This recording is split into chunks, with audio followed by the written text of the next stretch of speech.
I am. So I'm 41, and I was born in Florida. Please don't hold that against me, Florida man.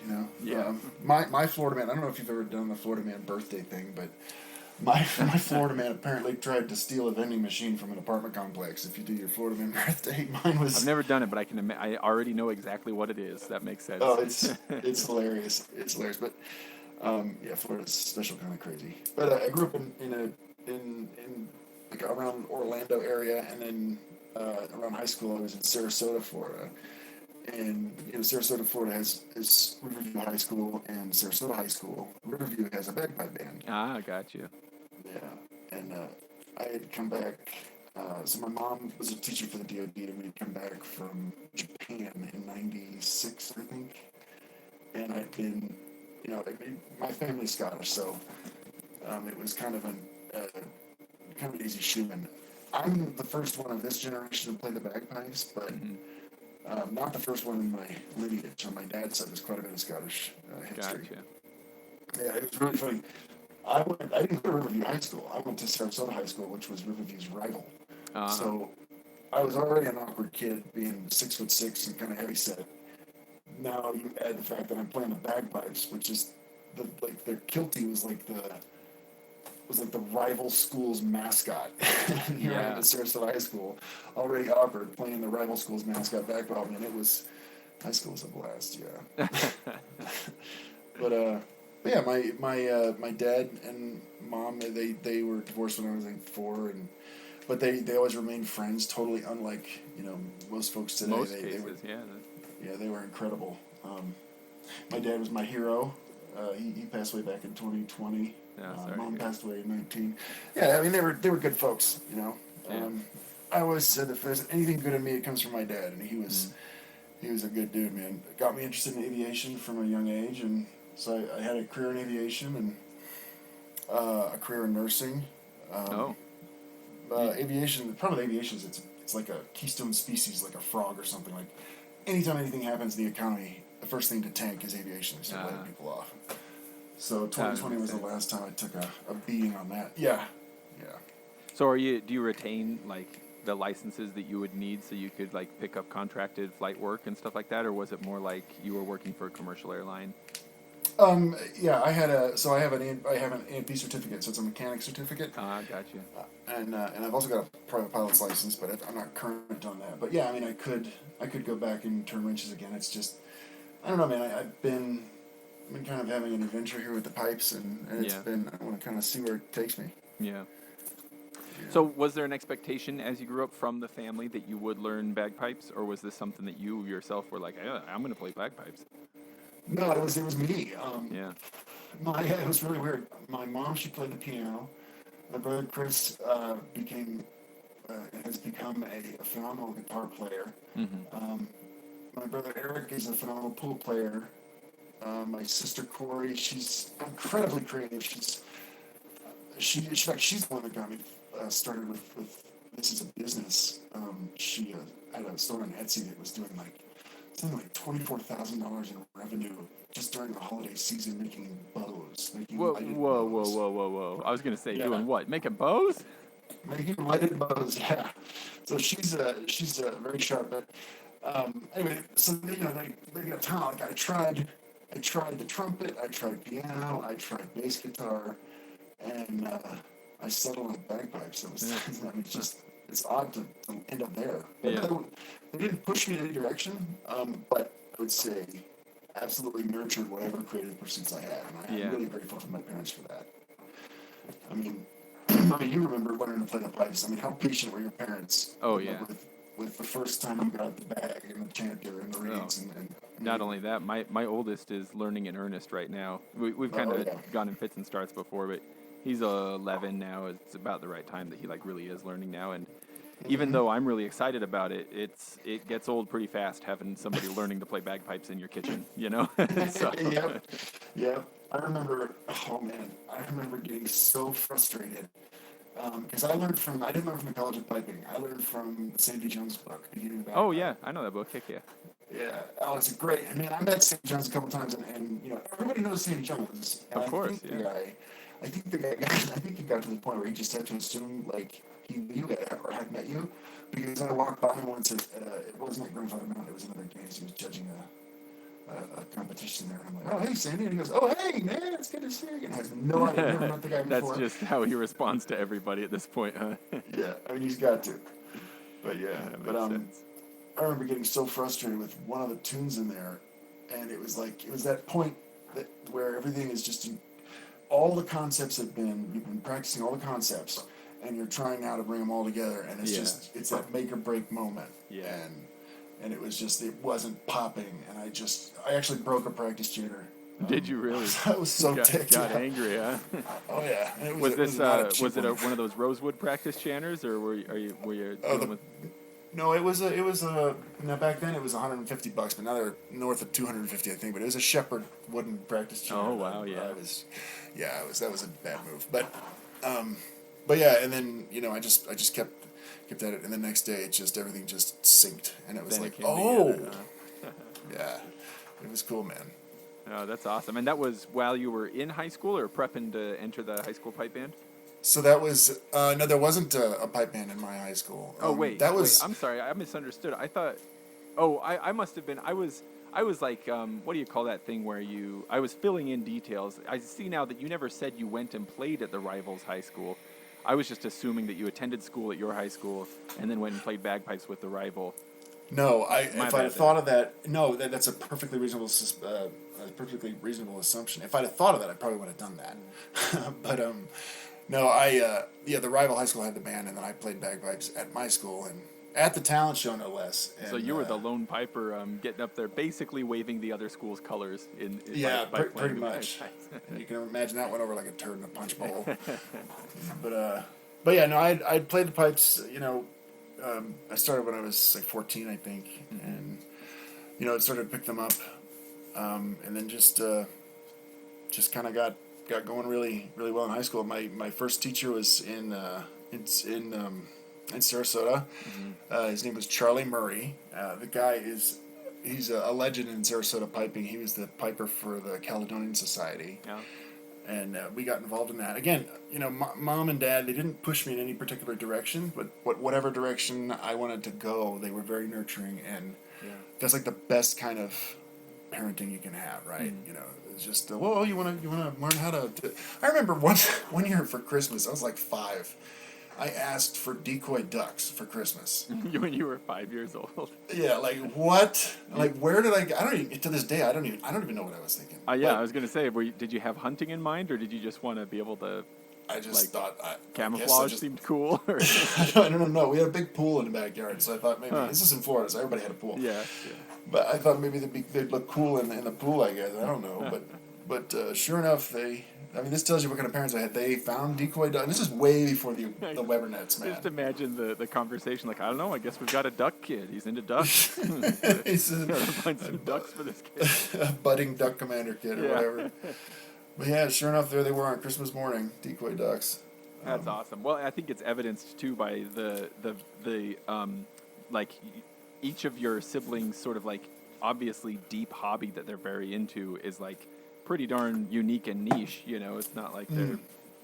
Yeah, and it all requires a certain amount of obsession. Right. Exactly. Yeah. I don't know of any pipers that just dabble. That's true. I think it was Camille Osbrod who pointed out once that like maybe people who are attracted to piping they're already funneled a bit, but then beyond that there's kind of a funneling that like it's going to be like kind of high achieving obsessive personalities who stick with it long enough to actually get into it deeply enough that they stick with it forever. So I think you're right. It's not like it's a light hobby for anybody really. No, definitely. That's a really good way to put it. And then, and I can remember. I mean, like to be accomplished at it. It takes a lot of power. I don't remember where I read it. Maybe it was something to do with one of the performing arts schools or something. But they're saying like to be really good at any instrument, you've got to put in like 40,000 hours of practice or something to that effect. Which I don't know that I put in that much time, but I can remember skipping school to go home and practice the bagpipes. So like, that's not a stealthy thing. Like a lot of kids that skip high school go home and they go back to bed, or they go to the mall or something. Like everybody in my neighborhood knew I was at home. because you could hear the bagpipes in the backyard. Yeah. You know, so it wasn't like I was being sneaky about it. I think it was the philosopher, the great and famous philosopher Macklemore, who said 10,000 hours felt like 10,000 hands, something like that. Maybe that's yeah. Macklemore. That guy's hilarious. Genius of our generation for sure.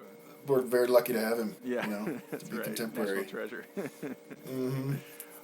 So you got into it. Did you join a band at some point in your youth, or were you a solo piper from the beginning? No, so Charlie Murray again, first teacher. He brought me up through like grade 4 or 5-ish competition and solos, and I immediately started playing with that band. Back then it was Suncoast Scottish Pipes and Drums. And that was like a community band. It wasn't tied to a police station or something like that. Yeah, exactly. Gotcha. You know, you'd think like Dunedin, I think at the time had 4 or 5 bands. Like they had the middle school, the high school, Dunedin City, a couple of grades there. But you would think Sarasota with the high school would have more than just Riverview and then Suncoast Scottish, but that's all they did. And then now we were very fortunate. Fortunately, of course, Charlie's incredibly patient, infinitely patient. Now this guy apparently was like airborne ranger from Korea. Like he was really? like harder than woodpecker lips. This dude was tough. Yeah. I didn't know any of this, but he'd had his hands operated. By the time I met him, he'd had his hands operated on 3 times. Really? Yeah, he'd been like playing carpal tunnel stuff or like injuries? I don't know. Oh. I'm assuming, yeah. I mean, like, I'm assuming it was like injuries because he wasn't really the typist type. Gotcha. You know. Yeah. But he couldn't play exactly the right grace notes as they're written down, you know. But I mean, he could teach them very well, and he was incredibly patient. But he never played synthetic reeds to the last time I saw him. And he's passed away now, probably 10, 15 years ago. But the last time I saw him, he was still playing cane reeds, and everybody else is doing these, carbon fiber this and synthetic that. Really? And always had a smoking sounding set of pipes. Oh, I'm sure. Yeah. Yeah, and of course they're worth $5,000 or something, Yeah. silver and ivory, but yeah. And then so Charlie was running the Suncoast Scottish Pipes and Drums, and then Jimmy Bell, who is runs Lion College, he's director of Scottish Arts there. Jimmy Bell was coming down from Clare at the time. He lived in Clearwater, and he and I, he was running our band sort of with Charlie. He was like the pipe sergeant, I think, or pipe major, and just kind of like background instructor type position. And then he said, I have some stuff for you. He called me Pippin. He calls me Pippin to this day. Oh yeah? Is this a Lord of the Rings thing, or did it just feel right? I don't know. I just maybe it was made Scottie sense. Pippen. Did you have crazy hair at the time, or? I don't know. I had short hair at the time. But Jimmy. I mean, I don't know if you met Jim, but he's not very tall. He's like 5'4", 5'5", something like that. But then of course there's me. Wait, am I thinking of the wrong? Who was the Bulls player who was always painting their hair? That wasn't Scottie Pippen, was it? Oh no, I think that was Dennis Rodman. I was thinking Dennis yeah. Rodman. Ah, my bad. Yeah. Sorry North to Korea. interrupt you. Carry on. Oh no, it's all good. North Korea. Dennis Rodman didn't he get married in a dress? No, I think he married himself. I think I think he was wearing half a dress and half a suit or something like that. This is probably worth Googling. You carry on with your story. I'm going to dig into some Dennis Rodman stuff here. him and Kim Jong-un. That's right. Yeah, they had their thing, huh? You go hang out in North Korea. Yeah, God, what a tragedy that place is. But yeah, so Jim came down. He brought me some music, some stuff outside of the. I mean, he could tell that I was kind of chomping at the bit, moving beyond the. I mean, we were a grade 5 band, so, and it's great for everybody at some point or another, in their piping career to be a part of or lead a grade 5 band, because that. That's the way it should be. I mean, you should have to go through it because there's no better way to learn how to manage and deal with people than that. Yeah. Yeah, totally. Because you've got the hobbyists, and you've got the get away from the wife types, and you've got the, you got the whole shebang, the whole gamut of different personalities. But anyway, then Jim had me. He said, Pippin, why don't you come to my place on Saturday, and we'll start going over some Pembroke. And so. Yeah, so I drove this is back in 1997. So, gas was not terribly expensive, which is a good thing because I had a '77 Lincoln Town Coupe, which had a 460 in it with a 4-barrel. So you can imagine I'm getting 8 miles to the gallon in the city. I was gonna say that's one of those where you can watch the needle on the fuel level go down as you accelerate. Yeah, each time you rev the engine, that's torque, the engine torque. Yeah, that's fuel leaving the system. Yeah, yep. But that so I drove that thing all the way to Clearwater every Saturday, and Jim would teach me P-Rock, and it was one of the coolest. Thinking back, it was cool as hell, and I was really awkward, man. Like, I wish I could go back in time and sponge up more of that time because that's like once. I mean, you don't get that kind. I mean, think about it. Just Jimmy Bell, and here's me, just me and Jimmy learning P-Rock. That's awesome that he was so open to like inviting you into that. That's yeah. He surely had other things he could have been doing. Yeah. To introduce P-Brook to this awkward kid, man, that's awesome. Yeah, I was very fortunate. And never charged me a nickel for it either, which is cool. That's amazing. Yeah. Some people, man, are just really, really generous. It's inspirational. Yeah, and I'm really glad to been able to be introduced to a guy like Jim, because I mean knowing now what I know about him, I mean, think about that stuff that he had tutelage from Donald McLeod. I mean, that kind of blows me away, and he's got copies of music with handwritten notes on it from Donald McLeod. Well, do you ever sit back in awe, realizing that you're only a step away from Donald McLeod in your pedagogy now? Yeah. Well, it's Look at you. Like a giant leap.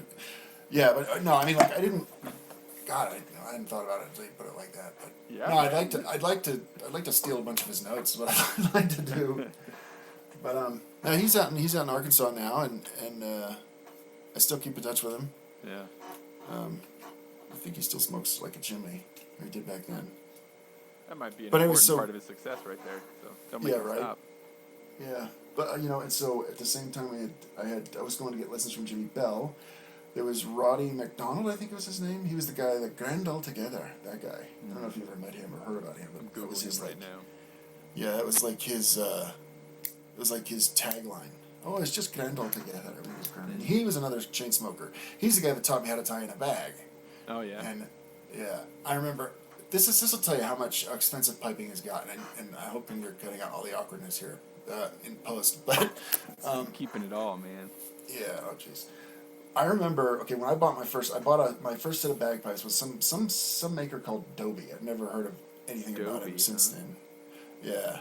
Apparently made for Kintail at some point or another. But I bought that set of pipes from a guy we called Fast Eddie, who was about 110 years old. For $450, and they had a small bag on it. Wait, his name was Fast Eddie? No, we called him Fast Eddie because he was, he was old and falling apart. Yeah, are you sure he's not still alive? Because there's a Fast Eddie who sounds like he might be old and falling apart who calls into the TheDroningOnPodcast podcast every now and again. I don't know. This guy was like 90 back then, so he'd be a record setter if he were alive today. I wonder if these Fast Eddie calls are coming from the other side. Maybe that's what's going on. I'll get the TheDroningOnPodcast boys looking into this. We'll get Eric Avenhouse. He's a ghost hunter. We'll get him into this. We'll figure out where these are coming from. There you go. But the small bag on them had to be swapped out. I also got started on a small bag and very quickly realized that was not going to work. No, are you a big guy? Are you like tall? I think I was 6'3" or 6'4" when I was like 12 years old and started playing. Like, I haven't grown much since then. Jesus, but, you were a tall kid. I did all my growing, well, vertically at least. I've expanded horizontally since then, but I all did the that vertical too. growth was early. Yeah, see, that's my secret to not looking any older is I just gain weight and then so the wrinkles never actually develop into fissures. Yeah, that's it. I just stay shiny and tight. Out. Yep. Exactly.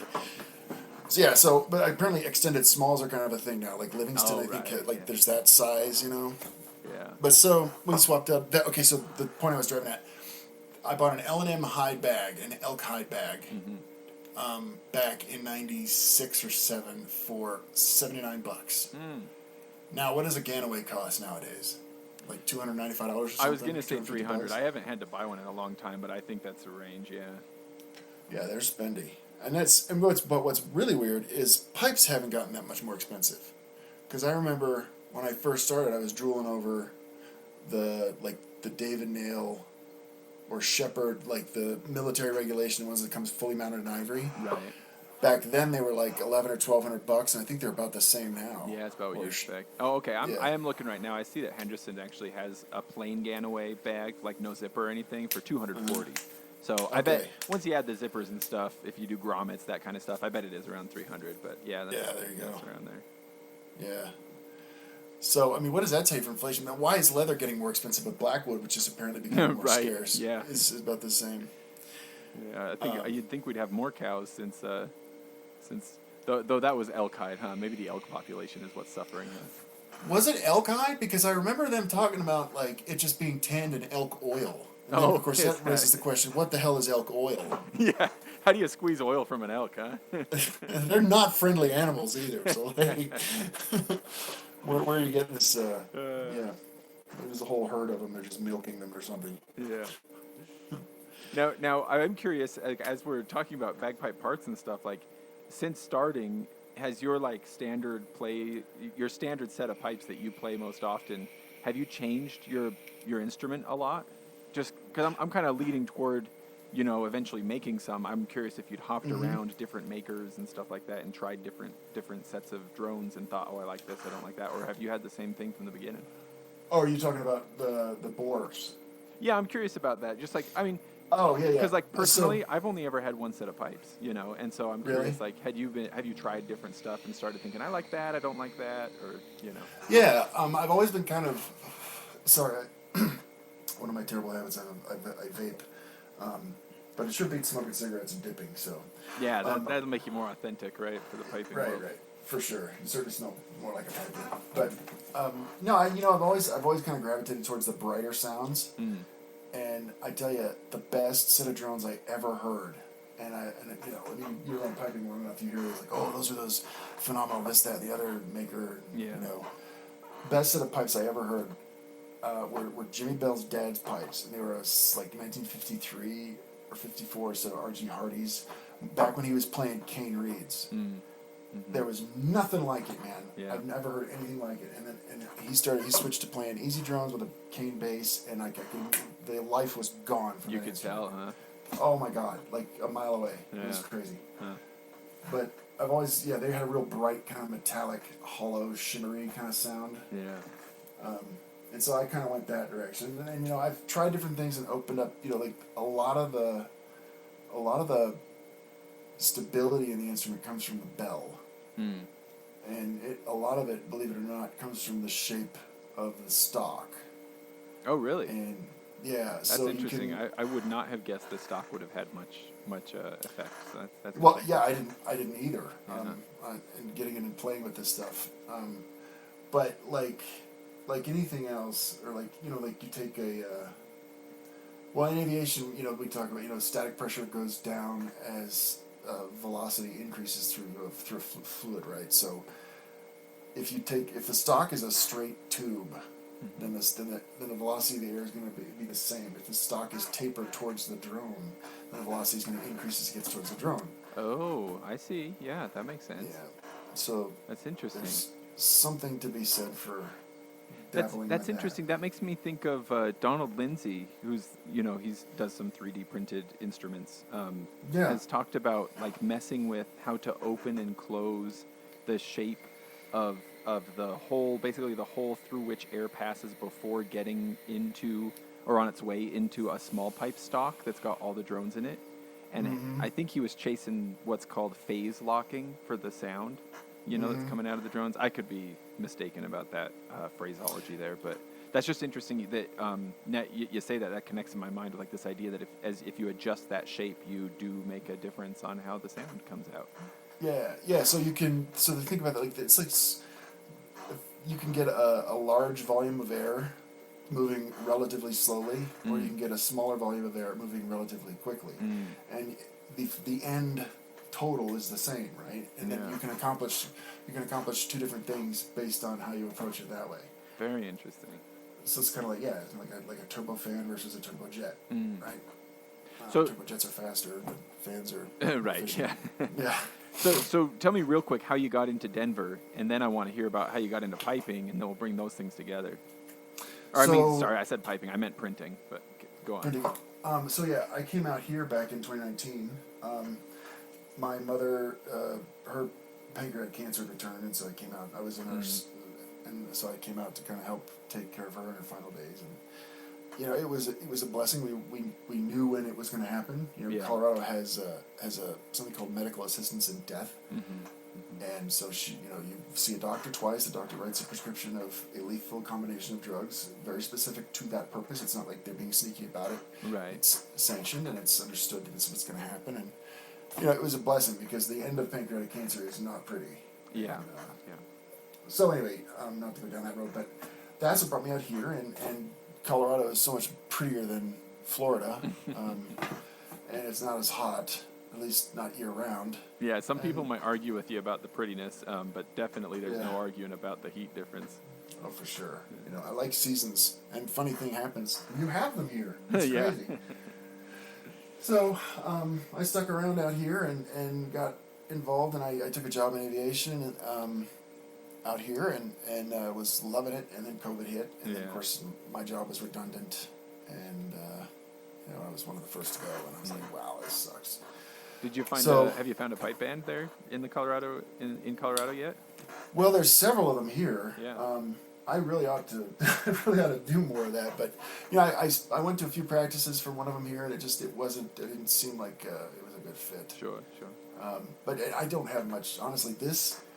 I say I don't actually work a day in my life now that I'm doing this. I enjoy the hell out of what I'm doing. Yeah. With the 3D printing, I wouldn't call myself a pipe maker because there's a lot more involved in what those guys do. But I consider myself a maker in the sense that nowadays colloquially it's we term ourselves as makers in 3D printing realm. Right. Yeah. But I don't. Yeah, I wouldn't classify myself in the same as those guys. Yeah. What I'm trying to do, I think, is important in the piping community, because I don't know if you got it, but I certainly did. The first set of bagpipes I ever bought, not knowing any better, was made in Pakistan and was basically suitable to hang on the wall or probably the short leg of the couch. Yeah. No, I was really lucky in that I was surrounded by very knowledgeable and capable pipers when I got started, but I encounter this all the time at the free class that our band does, and people email me a lot saying, hey, my kid wants to learn, I want to learn, my grandson wants to learn, etc. And I've got just a copy-paste statement for every email like that before anything else. All caps, do not buy bagpipes yet. Yeah, exactly. Too many times people showed up with like, oh, I spent $200 or $300 on this, and it's like, man. And I got the whole kit. It even came with a case and extra reeds and everything. Yeah, and I've tried to make some of those sets work. Like, I've tried so hard, and I've never got a whole set working. Yeah. No, I mean, it's funny. Charlie Murray, going back to my beginning, Charlie Murray grew up. In his neighborhood where he grew up, there was a bagpipe maker in his neighborhood. Oh, really? And, Charlie had a loaner set of pipes that I played until I bought Fast Eddie's pipes, his Dobies. And they were actually a Pakistani-made set of bagpipes that the bagpipe maker that had lived in Charlie's neighborhood where he grew up had gone through and remanufactured, so they actually sounded solid. Like rebore them and stuff like that. Yeah, he cleaned them up. I don't know what he did to them, but yeah, he went through them. It was the weirdest set of pipes I've ever seen. It had pewter mounts, like soup to nuts. It was crazy looking. That actually sounds kind of cool. They were kind of sharp looking. Yeah. They were nailed on there. They were nailed on? They were like with finishing nails. Yeah, they were That's nailed unique. It was different, for sure. I'm kind of surprised that there wasn't, like that the wood lasted long enough, I would think a pressure point from a nail, especially in a humid place like Florida. I don't know, maybe the humidity actually would help, huh? Help it to not split. I don't know, because I talked to Peter Chrysler about 15 years ago, and he said there's so much resin. Like people talk about oiling your drones and stuff. Yeah. He told me, and I don't know if it's true. He said there's so much resin in blackwood that it's almost completely useless to oil your drones. That makes sense. I still do it up here, but like I remember my pipes. They used to have a varnish finish on the outside, and I removed that a couple years ago because I wanted more of a matte finish. Nice. And since then, I also, several of my friends work in the essential oils business, including my buddy Kevin, who's been on the show before, and my friend Zach, who I talk a lot about. Several of his family members also work in the essential oils business. And so I have a bucket in my shed that is a cocktail of some of the fanciest and most expensive essential oils out there. but like I get them free, like factory surplus and stuff like that. It smells amazing, and I have friends over every once in a while. We do an oiling party, and we just I would imagine there's probably at least some intake because we're absolutely immersing our unvarnished drones right into this bucket. Anyway. Yeah. I would think there has to be some kind of utility to it, otherwise it wouldn't have passed down. I mean, it's not just bagpipers that do it either. Yeah. Well, and up here, Utah and Colorado, where you're at as well, it's so darn dry. Like, man, it would make me nervous to leave them completely alone. But. Yeah, for sure. I am growing painfully accustomed to the dry weather. I never had to worry about lotion like I did here in Colorado. It's the craziest thing. My sister jokes around. She's like, "Yeah, you got to lube up every time you walk out the door here." Yep, especially we're coming up on lotion season right now. About the time October hits, that's when my knuckles start cracking, man. Yeah, what is that, dude? That never happened to me before. I think my fingertips. I think it's because of there's the movement, right? You're moving your fingers, so they bend right there. But then I think it's because of going in and out of your pockets. It gets so much worse for me when I've got like when I'm out on a job site or something where I'm pulling tools out of my pockets a lot. Just takes all the oil right away off of your natural skin oils, and bloody knuckles all winter, man. Oh yeah, and then you throw some sort of a defatting agent like that used to kill me when I was an aircraft mechanic. Man, we'd have like toluene and acetone, all these chemicals. Phenomenally good for you long term, I'm sure. But like, dip your hands in this; it'll give you a little bit of sickness, right? Yeah. But some of the old timers I worked with, man, they were washing their hands in trichloroethane, just rinsing them off of that.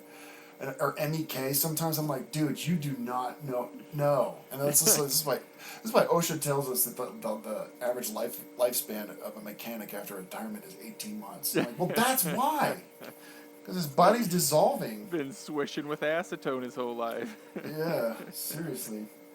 But yeah, my skin does not do well out here. So I got Aquaphor on tap. Yeah, big keg of it in the bathroom. Well, when did 3D printing come into your, like, had you been doing 3D design stuff before? Like, was this a Florida thing, or did you just pick it up recently? No, actually, that came up here. It was, I had just started a different career, so it was a totally different thing for me. I was doing retirement planning, believe it or not. And I was making killer money, helping people, and that was a really fun. When things were going well, it was really fun. Yeah. But when things weren't going well, it was a grind, dude. Yeah. But I had some extra time and a lot of extra income, and I was like bored, and so I'm like, I need a hobby. And I was, I'd every once in a while on YouTube stuff, because I don't watch TV. My TV is a smart TV, so it has it's constantly glued to YouTube. Yeah. Right.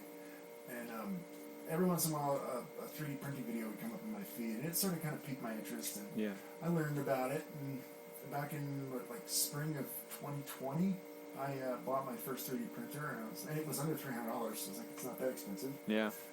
And I got tooling around with it, and I thought, at the time, so here's what's really funny. At the time, I didn't have a bagpipe. Oh, really? And so I was like, I wonder if there's plans. And so you mentioned Donald Lindsay. I actually found Donald Lindsay's plans. Yeah. And I started fiddling around with them and printed out my first set of bagpipes with a 3D printer. And they needed some changes to get to be mass producible. Yeah.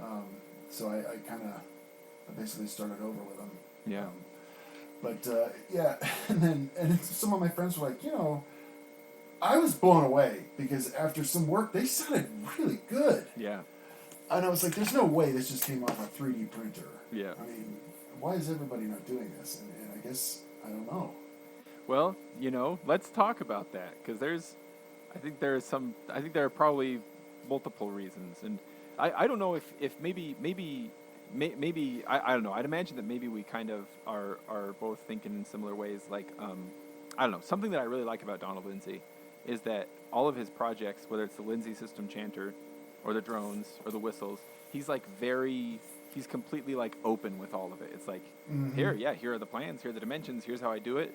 His Lindsay system, the system for the chanter, any other maker who wants to make it can make it, And he's talked before about how part of that is because he thinks that that's the only way that it's going to get sort of be viable. You can't, if he tries to guard his secrets, Yeah. He won't be able to get enough people out there interested in his secrets fast enough before he's dead. You know, like you got to get it out there.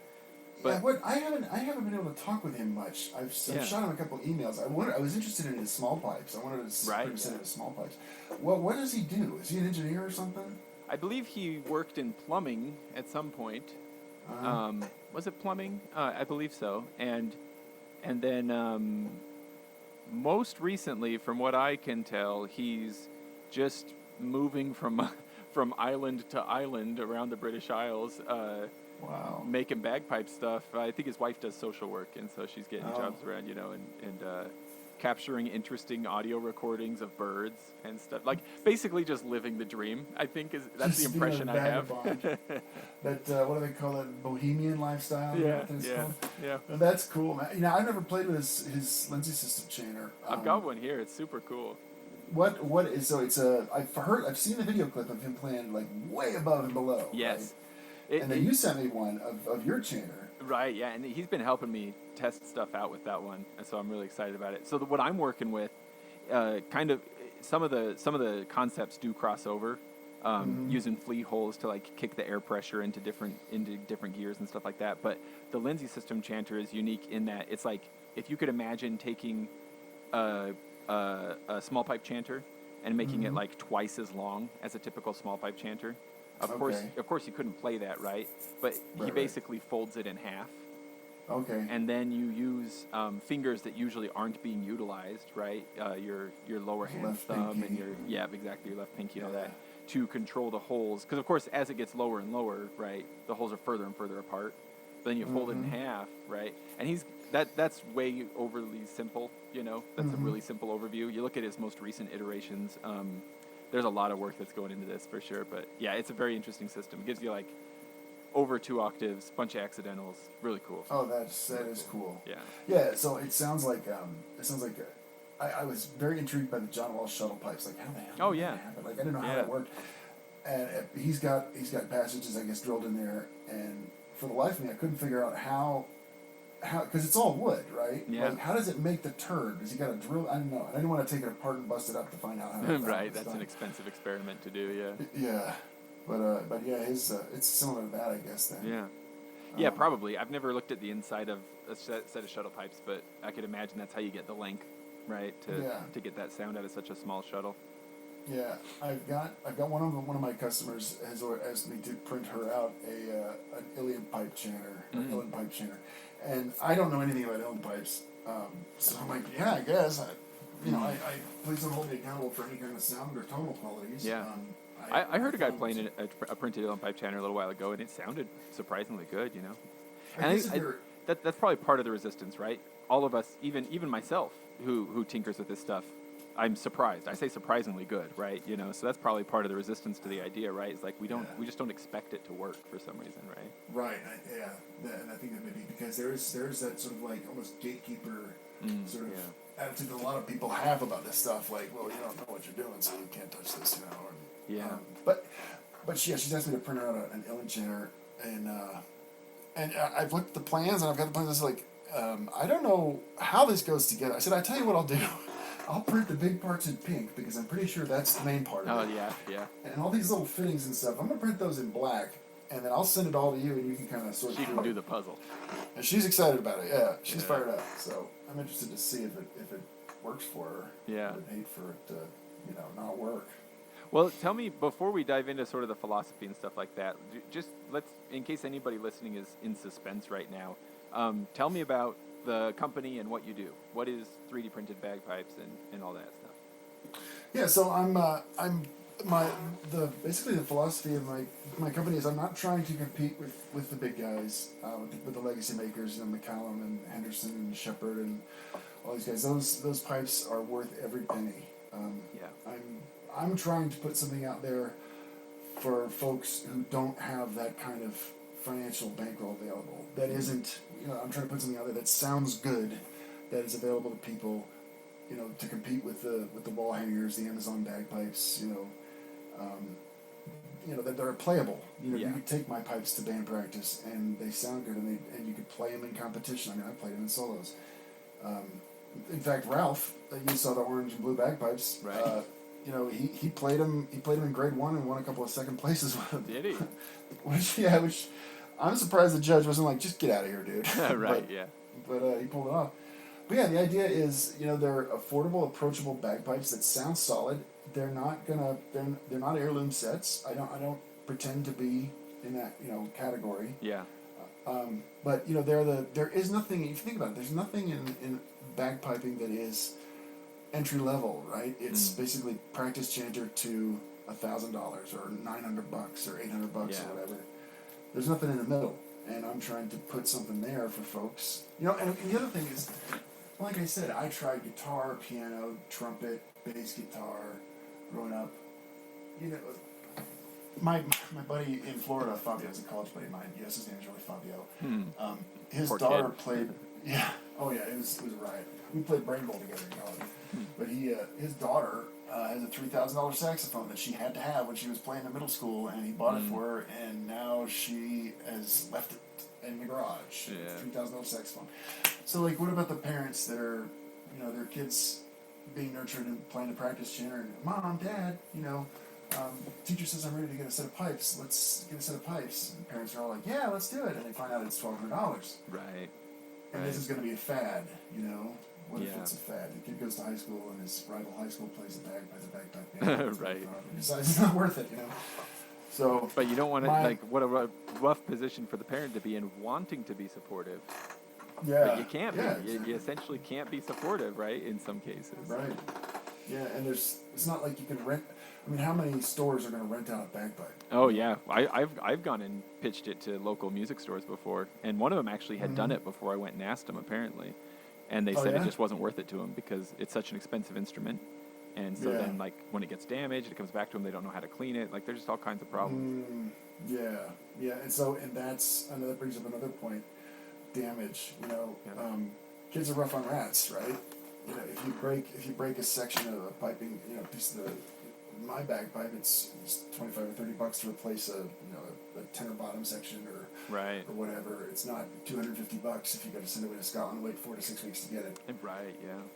The idea is I want something available for people that's entry level. It'll get them started, and then while they're playing this, they can save up the money to get an heirloom set. Yeah. Also, though, the other angle seems to be novelty too, right? Like you mentioned, the orange and blue bagpipes, right? I'm imagining if I had a high school pipe band, I would be like, hey, what if we got sets of pipes like drones in our school colors, or have a holiday set that I could bust out for a Christmas concert or something like that. I actually just took an order this morning from a woman who wants a Kelly green set for St. Patrick's Day. There you go. Yeah. And that's the other thing. I hadn't even mentioned that. I'm glad you brought it up. Custom colors are a huge part of what I do. Yeah. The filament. It's weird. I just lowered my prices. Right. They were $305 for a set of drones, or $314 for a set of drones, I think, or something like that. I don't remember, and I just lowered them to $265. Yours is the only business doing the opposite of inflation at present. Which is exactly my philosophy, right? My filament cost just went up. Everything just went up. Yeah. I'm like, it's ridiculous. I mean, nobody's making as much money, and they're charging more for everything. What is going on? Yeah. But anyway, custom colors are a thing. Like Ralph wanted orange and blue. I swear to you, I'm not making this up. When he and I would exchange emails probably for a week before the order actually came in, and I was perfectly polite and professional, and I was like, he said, "What about blue for the drones, and this orange silk filament for the mounts?" Yeah. And I'm like, okay, that's all you, man. I thought he was a Gators fan, a Broncos fan. I didn't know what was going on. And I was like, I'm going to wait till the check clears before I order anything for this guy, And sure enough, the check cleared, it came through. And he emailed me pictures of him time, and I'm like, this dude was dead serious. He was serious. There's a tune. I can't remember. I think it's a Strathspey that's called The Orange and the Blue. Maybe it's a march. Yeah, I used to play that tune in the band I played with in Orlando.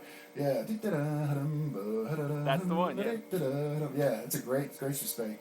But yeah, I got folks that do things like that. I'm trying to design up a set of Scottish small pipes right now. Yeah. I've got a set of I've got some chalice top medieval antique style bagpipes that I just got to post photos of that are going to be up on the site. Oh, And, Dave, I have, if it'd be helpful to you, I bought a full set of AD combo small pipe set plans from a maker who went out of business a little while ago. Really? I can send you some pictures just if you want to be able to look at dimensions and stuff. It's got bore sizes and everything on it, so I can send you some photos of that. That would be phenomenal. Who was the maker? Hope was the last name. Hope. Yeah. Huh. That's cool. Yeah, dude, I would love that. I'll send you a set of drones for that. Wait and see if it's actually. I'll send it to you, and then if it's like really useful and you get rich off of it, I'll take a set of drones. You bet. There you go. But you can wait till you get rich first. Yeah, well, that sounds fair. Yeah. And I also want to make clear that like of course these prices may well move in future, but what will remain consistent is that this is, like you say, a price comparable option when you look at the non-playable instruments, but it's actually a playable instrument, and that's the whole idea. That would remain consistent. So. Right, exactly. It will always be, my goal is, no matter what, it will always be an economical entry-level price that, parents can afford for their kids, or people can afford as a novelty, as you pointed out, like holiday, red and green for Christmas, or, whatever the affair happens to be. But, one of the, here's the other thing, one of the reasons I'm able to keep my overhead, or keep my prices as low as they are, is I do this out of my home. Yeah.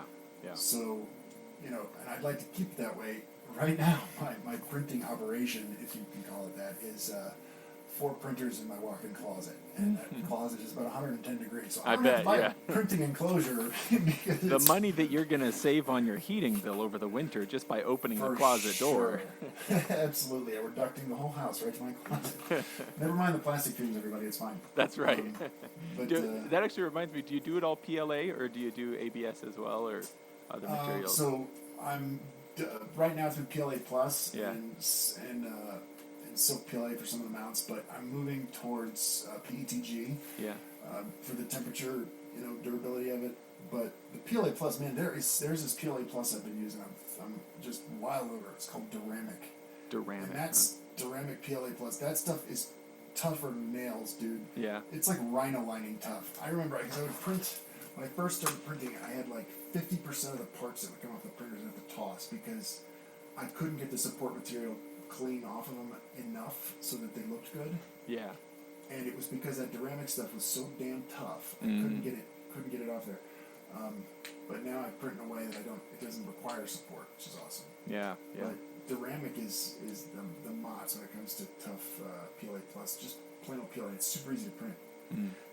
PETG maybe. Eventually, I'm going to go to ABS probably, but there's so many things that are like carbon fiber nylon would be cool too. Oh yeah. But I tried a wood infused ABS once. Yeah. It had like bamboo sawdust in it. Yeah. One thing that I liked about it is it actually smelled like smoky wood as it was coming out. It was a very pleasant smell, which probably actually wasn't good because I was probably taking in more fumes than I usually would have, just because it smelled nice. Like the butadiene fumes as well. Yeah. But it was interesting that like anything that it was printing that was smaller, so the nozzle stayed on it for longer, would actually darken just because the wood was getting burnt. It made for an interesting kind of color effect too. So like when the nozzle does the ironing stuff, it's darkening up the wood. Yeah. Yep. Yeah. I was actually thinking of throwing in. Maybe you can give me some feedback on this. What do you think? I was thinking of doing this. I found an ebony infused PLA. Ooh. Yeah. And it's a little more expensive than regular PLA. Yeah. But not by much. You'd be surprised. Yeah. But I was thinking about having that as an offering and seeing what the acoustic cartridges are a little different. I played with it, and it's a little different. It's subtle, but it is different. Yeah. It's got like 20% ebony powder in it, and then the binder, of course, is the PLA plastic. Yeah. Well, and speaking of the acoustics, maybe this is a good place to insert this. So, let's see. I want to make sure we set it up well, because the idea here is like affordability, whether that's for novelty or just for getting started, or your second set for when it rains or anything like that, right? Yeah, the foul weather set. Yeah. Right. Okay. But you're making very clear that like you are not trying to say like ignore the McCallums, right? No. By this sure instead, this is really occupying a space where we need instruments in this price range. And it's an actual instrument. Right. And so what people are hesitant though sometimes, especially if we are already in piping, because we think, oh, plastic. And I mean, I remember when the first Erlen sets, or at least that I knew of, in the Polypenco sets, right, were coming out. And like were the first ones I saw. I think that was the first set that I heard as well. Yeah. But like I remember, I turned my nose up at it, but I don't think I actually knew what I was talking about. Honestly, I've heard plenty of poly sets at this point that sound awesome, and maybe it's because I don't have a very distinguishing ear, but often I could not tell the difference if I'm honest with myself. Right, and that particular polymer is so dense that there's very little difference in terms of resonance. I think there's nothing wrong with it. I mean, the Polypenco sets, I mean, the way the bores are like supremely easily polished with those things.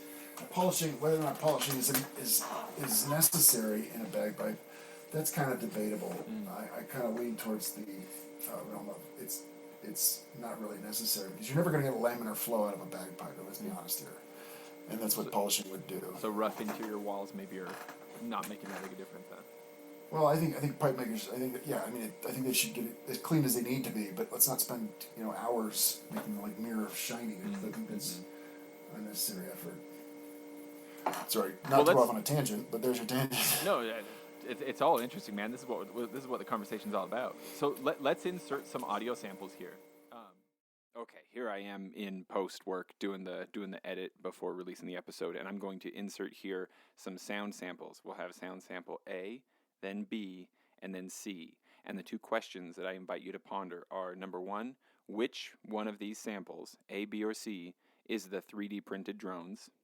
And the second question I'd invite you to keep in mind is, which one of these samples do you like the most? Or do you like all of them, right? Because, of course, like we were saying in the conversation, like I do think that it's important to keep in mind that this isn't just about poo-pooing versus, it doesn't have to be negative like that, but, it's not just about distinguishing the materials. It's also like, well, does it sound good or doesn't it? It can be as simple as that. So here's sound sample A.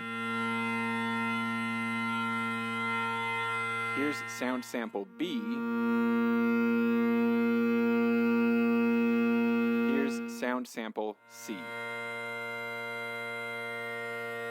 Okay, now I'm going to give those to you one more time, kind of in more rapid succession. So here's A. Here's B. Here's C. Okay. Which one is the 3D printed set? And also, which one did you like the most? Okay, I'm going to give you a minute. Okay, here comes the answer.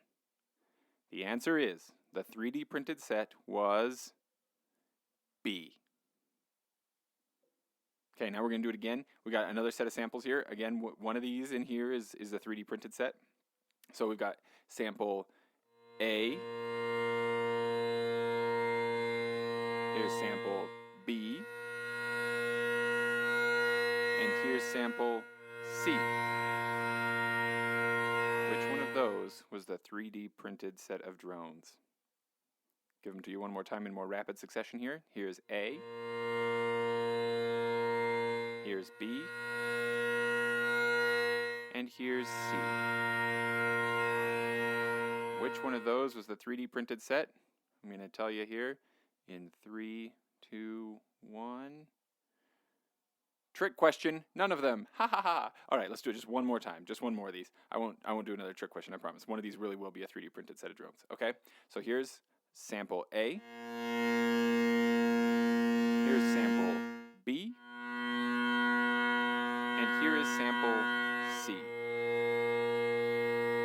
One more time in slightly more rapid succession. Here's A. And B. And C. So, which one of those was the 3D printed set of drones?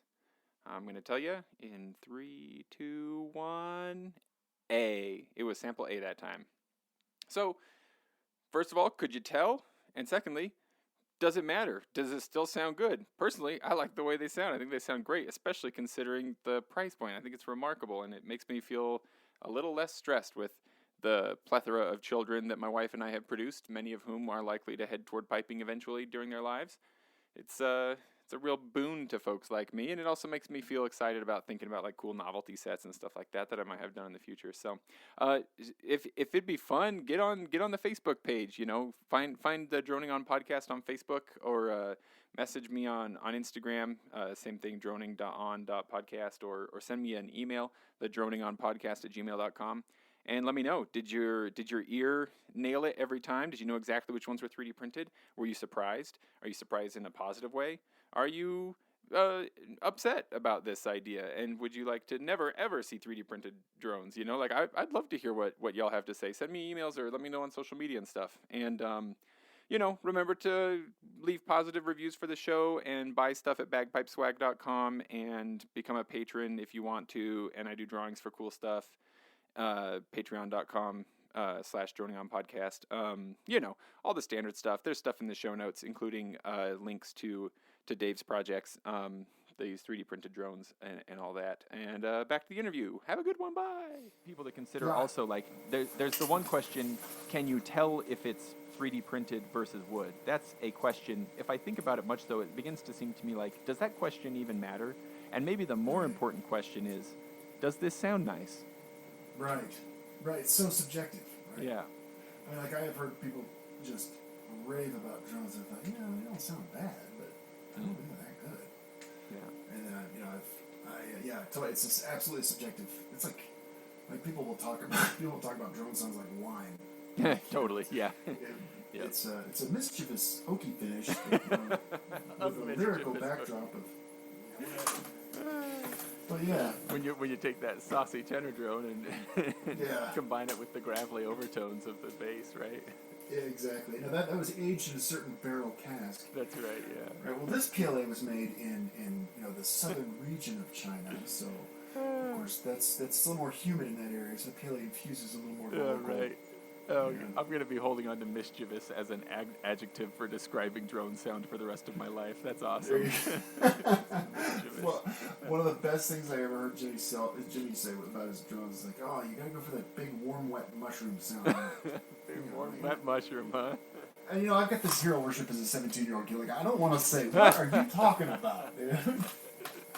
But sure enough. Oh, that's wonderful. Yeah. Well, I in no way do I feel like, I don't want this to come across as if I'm speaking like I'm being envious, nor that I'm saying like, just in no negative way do I intend this. But I am intrigued and excited by the way that you talk about this, because I'm sitting right next to a 3D printer right now that my friend Zach, who I've talked about on the show plenty of times before, that he purchased. And the idea was exactly the same. We had started this pipe band, and Zach was a really good piper who did get a lot of good people around him, just like you did as a young person getting good instruction. But as he got older, he really wanted to get more instruction, and often there was a cost barrier. And having recognized that, like, very much his personal mission into adulthood up until he passed away was to, like, get the best possible piping and drumming instruction to as many people as possible for free, right? Like, remove as many barriers as possible. And the barrier that he couldn't remove, like, he could remove the barrier of the cost of his own time, and we could put together like free materials for our pipe band class and stuff, but then the instrument cost, that was the barrier he couldn't get past. And so we were focusing more on practice chanters because we were thinking about beginners, right? Sure. But we talked about, like, we have good friends, Moral Bagpipes is here in Utah, and they make beautiful artisan bagpipes. Like, no two sets are the same, right? Just amazing alternative woods and stuff. And we didn't want in any way for it to seem like we were thumbing our nose at our friends, and being like, oh, don't buy their pipes, buy ours for cheap, like you're laying it out. Like the idea from the beginning was like, these are different categories, right? This is more utilitarian, really, to say here's something that's perfectly functional at a much more affordable price. Right. But having said that, Dave, I also don't want to sound like I'm saying, well, these will sound good enough for a little while, but throw them away as soon as you can. These also sound really good. Like, you could play these for the rest of your life, and you wouldn't be in a bad situation. It's totally a good sounding thing, right? So. Right. Yeah, exactly. And I appreciate you saying that. And it's true. It's like, that's the only instrument I have is a set of the drums that I 3D printed. And I enjoy. I have no problem playing. I've done it before. I have no problem playing these on boards. But Jim Nisbet in Florida, he's got a $5,000 set of silver and ivory Hendersons. He's looking to get a solid grade 1 pipeband player to pick up. Mm-hmm. And he said he's going to make these his primary. And I thought, God, what a compliment. Mm. But I mean, they're very, and that's the other thing, they're very light. They're not as heavy as the Delrin sets, so they're only a couple of 3 pounds. Masked bands is a lot more pleasant with 3 pounds on your shoulder instead of marching around a parade for an hour and a half. You know, right. You're glad you're not carrying your full silver set of shepherds. You know. Yeah. But they do sound solid, and they are competitive in tone for sure. Yeah. But like I said, they're not. I'm not trying to be something that I'm not. You know. Right. Well, and I've seen, I've never made a bagpipe bag myself. I have a good friend, Swan, who's been on the show before. Has he made it? I think he did make his own bag, but he's gone down the bag rabbit hole a bit. You know, got some goat skin bags and stuff like that, kind of trying stuff out. But it seems to me like that is something someone can learn to DIY, and you know, so I'm just thinking like, you know, where, and again, your prices can change, right? But like, where right now I'm looking like sub $300, I could get a full set of sticks and stocks. Yep. And then for whatever Tandy's gonna charge me for leather and some YouTube videos, I could put together a bag. You know what? As a matter of fact, I think not to interrupt you or derail you. No, go on.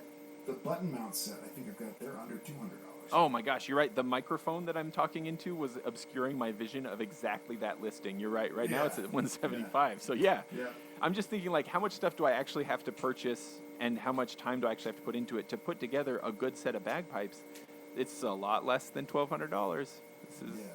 This is, and again, not saying to, you know, if Henderson Imports is listening right now, not saying that people shouldn't be buying McCallum's from, you know, from your website.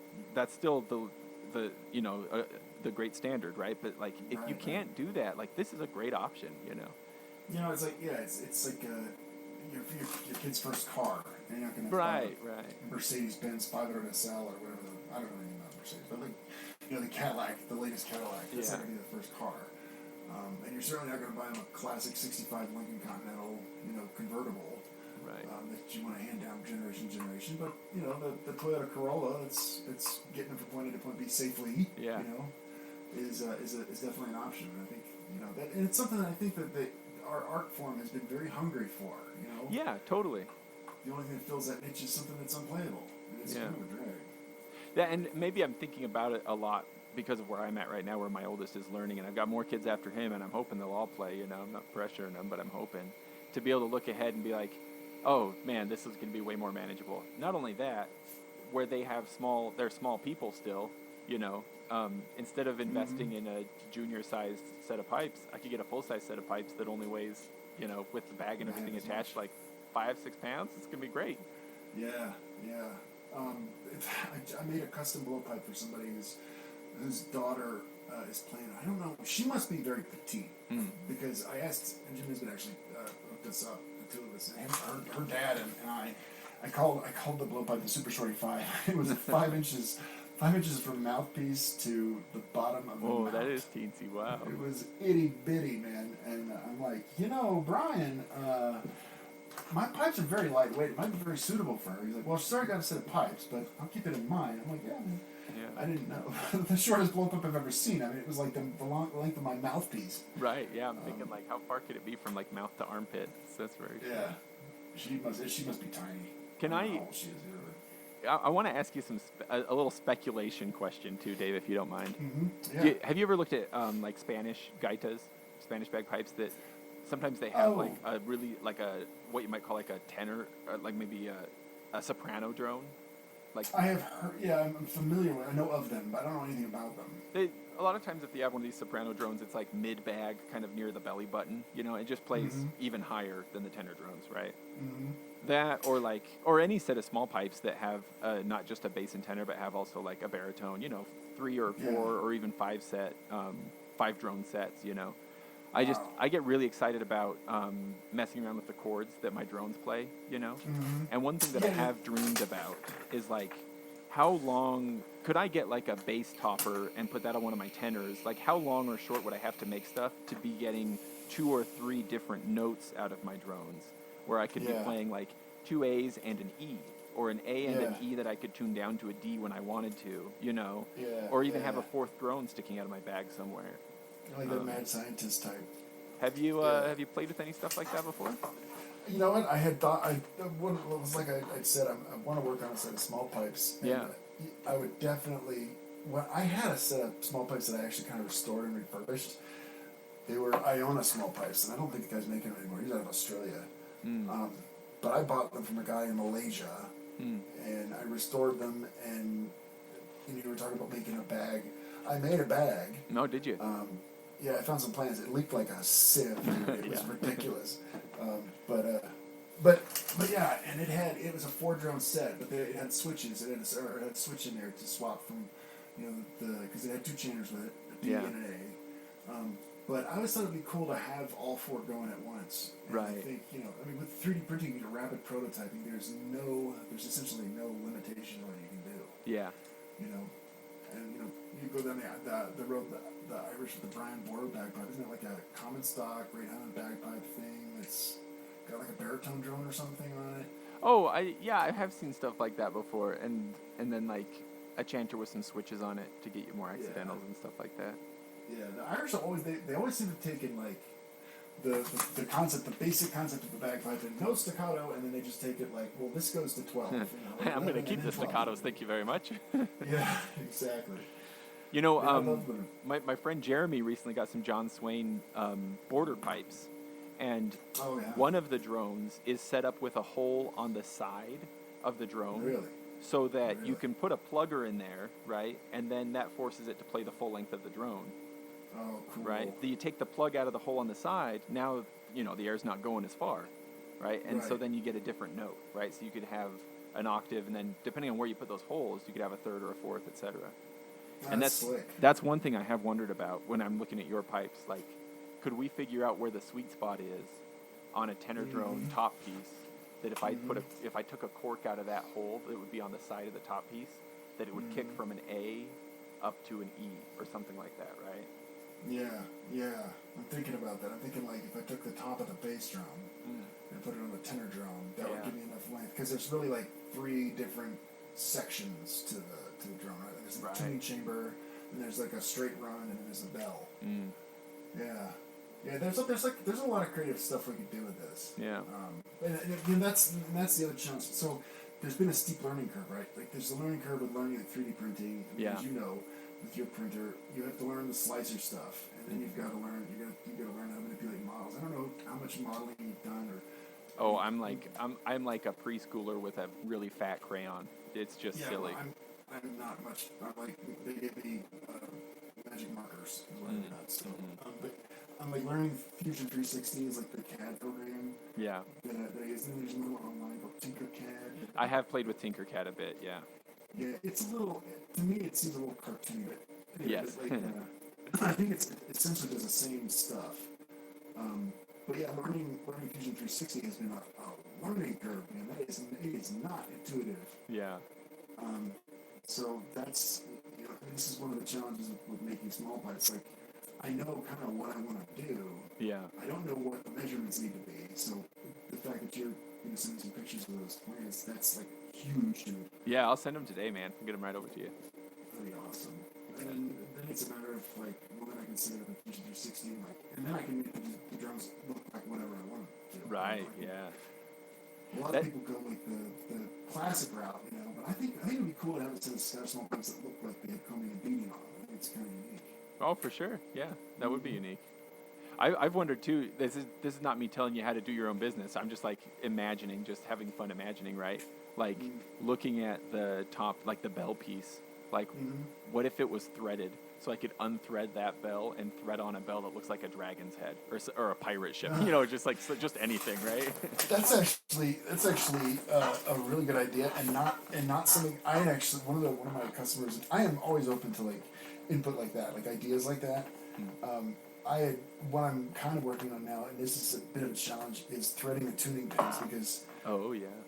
That's on any bagpipe, be it 3D printed or otherwise. Tuning pins are where they generally tend to break. Because I repaired a buddy's bass drum middle section tuning pin had broken off on his dad's pipes, and I repaired that for him. That makes sense. I imagine, like, especially like in the circle, if you got the drone guy coming around behind you and they crank it up or down, and then snap. Yeah. Or you drop them or something like that. Right. Yeah. But like I figured threading the tuning pins, then they could just, I could replace, the tuning pins are easy to replace and super cheap, right? Right, yeah, that makes sense. And then mounts, like you're talking about the different bell shape. Well, one of my customers had just suggested threading the mounts so you can have different colors for different holidays or whatever. But I love input like that. I mean, if it's something that I could use, that sounds cool, or as opposed to something that's just meant to be irritating. And I get a little bit of that, mostly for my brothers, but I get some of that. But yeah. Well, I love this stuff, man. What do you know what's next, or is it kind of like gonna keep doing this, like what we were just talking about, and just kind of like see what happens next? Well, so. No, you're not gonna have success in anything if you don't set goals, right? Sure, yeah. So my goals by the end of the year are to have a set, streamlined process. I know that sounds kind of like basic, but I mean, it's easy for my sister's helped out a lot with that. With her Etsy shop, yeah. Yeah, I mean, she had that down. Of course, she from like late September to June, she stopped doing it, but she was just insane and insanely busy. Yeah, and it was driving her crazy. But she's helped with the process. Like that's my goal by the end of the year is to have a solid, set, streamlined process where I know what step, and then just have one dedicated printer for each section. Like, so this is tenor top sections, this is bass drum middle sections, this is just ivory, and just to continue to grow as an overall kind of overshadowing theme. That would be ideal. Right. But yeah, man, I want to grow. I want to take this thing as far as it can go. I mean, I'm getting believe it or not, most of the orders, of course, I'm getting are not from beginners, not from people just starting out. I've had a couple of those. In fact, the young lady that wants me to set her up an uilleann chanter, she's just starting out. Gotcha. And but it's from folks who want a second set of pipes to just have interpret. In fact, one of my buddies from the Atlanta pipe band. I'm gonna skip that chapter. I did play with the Atlanta band for a while. Oh, did you? Yeah, I ran their grade 4 back in 2008, I think. Back when John Reitnagle was running the grade. I think he's back running it again in grade 3. Bob Sloan from Atlanta, he had his pipes. He played in a parade or something, and the moisture got to the hemp, and it swelled up and split one of his bass drum pieces, and so he bought a set of my pipes to use in parades like that. Yeah. So that I'm seeing that's mostly where my business is at. People that have already established, looking for something fun. That makes sense. I can understand that. Like that's where I'm at. I'm looking at this and being like, well, like I already kind of like know the territory, and so I know what I would want and stuff like that, right? Yeah. But I can't help just looking at this and just thinking like, years ago, some friends and I went and talked to the local university about we had played, our pipe band had played a few soccer games for the intro to their soccer games, and we were like, why doesn't the school have a bagpiping club? Like we could help you set up a piping club and you get students learning, right? Or like my friend Diana, who runs the high school program where I learned to play, just I'm just looking at this and being like, man, if you wanted to get like a program off the ground, this is the best way to do it, Yeah. Well, there's a school in Orlando, a high school, Lake Highland Prep. They've got their mascot is the Highlanders, and one of the guys is trying to set them up with a bagpipe band, and I'm trying to coordinate a proposal and say, look, your colors are these, and let's set up a set of pipes, to outfit your bagpipe band. I can do it cheaper than anybody else. Yeah. In the exact colors that you have. Right. That would be cool as a cucumber, man. That'd be cool like the other side of a pillow. You have a whole band of matching bagpipes that are not, your standard blackwood and imitation ivory. Yeah, man. That'd be cool, man. I think this is cool, and I also think that like, I hope that like understanding the philosophy behind it and like the space that it's trying to occupy helps to dissuade any of the initial sort of like snobbishness of like, look, this isn't attacking the traditional makers in any way, right? It's not trying to take away market share from the traditional makers. This is, in a lot of ways, capturing customers who would never become customers of the traditional makers because they're priced out of the hobby to start with.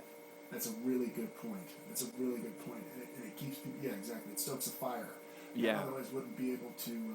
It wouldn't be approachable. The traditional makers might actually get more customers collectively if if there's an option like what you're making, because that that gets people in the door, and then years down the line, they're going to want to buy a Blackwood set. Right. You know, you like a guitar player starts off with, you know, the $79 Sears Special or whatever, right? And then eventually moves towards the 1974 Fender Stratocaster, right? Yeah, in black. You know, that's right. Exactly, with a whammy bar. You know? Yeah. We don't have whammy bars on bagpipes. It's kind of a drag, yet. Really. That's yeah. Exactly. There's another innovation for you to work on. Where's our chanter whammy bar? That's exactly right. Oh my God, you just see it now. I always thought it would be cool to have, like, you remember Guitar Hero? I always thought there was a thing going around on YouTube. Oh, Bagpipe Hero. Bagpipe Hero. Yeah. Man, I thought that would be really. I could just wail at Bagpipe Hero, man. The funny thing, of course, would be that like any legit bagpipe player would be like just abysmal at it, right? Because like if the controls didn't match it, right, you'd pick it up. Right.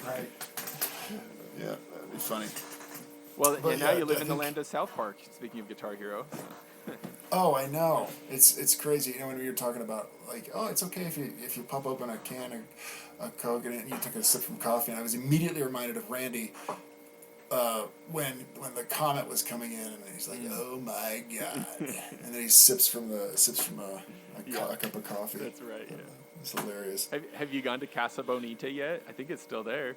It is. I didn't. Okay, so I used to watch South Park like way back, like back in the day. Yeah. Which I don't know if you know, but back in the day that was a Wednesday. Just in case yeah, that was the day.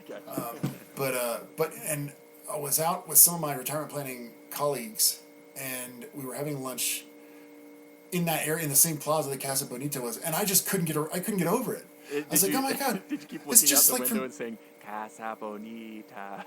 Yeah, I was like, oh, it's so cool. The cliff divers, it's so cool. And I couldn't get over it, man. And then the one lady who was sitting with me, she's like, yeah, that's the Casa Bonita from South Park. I was like, no way, it's a coincidence. She's like, no, dude, the guys from South Park bought it. Apparently, is this true? I didn't know that. I don't know. Yeah, I heard that they bought Casa Bonita because it went out of business or something. Oh, really? And sure enough, man, it's right there. It's been years since I've been there, but yeah, like the cave settings, the cliff divers, it's all there. You know, like it's. Oh my God! It's like right out of the show for sure. Yeah, it was like noon or something when I went there. So like it wasn't open at that time, but you bet your bottom dollar if it had been open, I'd be in there like crazy, man. Yeah. Well, no, I feel like maybe I've ruined the profound or lovely ending for the interview by dragging you into South Park. No, it's all good, man. But like keep basically, it light, you know? like what as people are listening to this, like okay, I'll have links to www.3dprintedbagpipes.com. That's the number 3, letter D, printedbagpipes.com. Do you have like social media presence they should be checking out or anything like that? You know, I should be doing that. I have a Facebook page, 3dprintedbagpipes.com Facebook page. I should be doing more social media. Like, I'm not really adept at that stuff, and I'm the only guy doing this, so I've got like the product development, the manufacturer, the social media, the customer service, all that stuff. It's a lot to do by myself, and it's getting to the point where I want to get somebody to help me, but I don't know where to begin. Yeah. But the only social media I've got right now is Facebook. Is it me saying something I shouldn't be saying if I suggest that like if anybody listening happens to be a professional in one of these areas and is interested in helping out a really cool idea, with like maybe you'll get like a 3D printed tenor drone someday, like with no expectation of payment, like hoping just to help this cool idea get out there, that they should reach out to you? Oh, I think, I mean, that'd be awesome. I mean, I would. I don't have a lot of money right now, but I would definitely be happy to trade somebody a set of killer drones that sound awesome and any custom colors they want if they can help me figure this stuff out. I mean, like the social media part. Yeah. I'm kind of clumsy when it comes to that stuff. I still get into arguments with people online, so that. So maybe you should stay away from it, huh? Yeah, I'd definitely hire a professional for that. I just like not to beat a dead horse here or anything, but just like I sometimes have. Well, I was going to say served. I never do a very good job of it, but I've sometimes helped with like, like WSPBA chapter boards and stuff like that. And it's just it's this constant thing that like, look, well, like Josh on the Chanter Rant puts it, like we're like pandas in a zoo. Like if we want to save our species, we got to do something about this, right? So like, I'm not saying the hobby isn't cool. Obviously, I think it's cool. I'm very into it. But it's like, if we're not getting more people in, all the time, then we will atrophy, right? And so anything that breaks down the barriers that are keeping people out, young people, old people, just more people, let's get rid of those cost barriers, wherever we can. And I think you nailed it, man. I think that, I think legitimizing what I'm doing is a big part of getting it, established and doing what I want it to do, which is make it more available to other people. Like, some people would, be like, who is this guy? I mean, like, I was at Highland Games here, the only one I did, and I got handed to the WUSPA guys, like Jeff Mann. I mean, the guys, he was awesome, man. He was super helpful. Set me up, hooked me with a couple of people on some games, and I got a lot of funny looks. Yeah. I had a couple of people that bought some pipes, but I think I just think it was kind of so alien, that people are like, what is that, Yeah. But if that little snowball can get bigger and bigger as it rolls down the hill, like if people get to where they're seeing and hearing 3D printed sets at multiple competitions every year, then right, it becomes more of we begin to accept it more, right? And we start going, oh, actually, I heard a set of those. They didn't sound that bad. Oh, they're how cheap, and maybe it gets bigger and bigger. Exactly. The more people like, I tell you, when Ralph posted his video on YouTube, I mean, that was like the dam broke. I mean, I was, it was. No amount of advertising, no amount of money I could have spent on advertising was as good as that guy posting a video on Facebook or YouTube. I love that his bag matches it so well too. Yeah. How about this? Having come in on you playing a set, we'll go out on him playing in that video. I'll pull his audio as we go out. Yeah, awesome. Yeah, he's a good player too, man. Yeah, for sure. He's great finger work there. So focus on the drones, people, but his finger work's great too. Enjoy the song. Exactly. Cool. Is there anything else you'd like to talk about or cover? We can either pick it up right from here, or I can insert it later when I'm doing post work or anything. No, I just gratitude, man. There's some guys that I want to thank. Yeah, of course, for sure. Thank them, absolutely. Ken Adler from Lyon College has been helpful. Ralph, of course, has been amazing. Kent Brody, these guys have been awesome. They helped me develop my brand, really. I call them Delta Bagpipes because it's the change we've needed in piping, and I print on Delta printers. And Kent Brody helped me figure that out. That guy was awesome. These guys didn't have to help, and they did. And then that tells you about our community, right? Like, we are tight knit. We want to help people grow and help people learn, and this has been an incredible privilege to be able to do this. People trust me with this kind of thing. It's cool. It's really cool. Well, what I'll do is, like, kind of as you're saying that, is when the music will come fading in, and we'll just kind of fade out of it. I like to have this feeling that, like, the conversation has been going on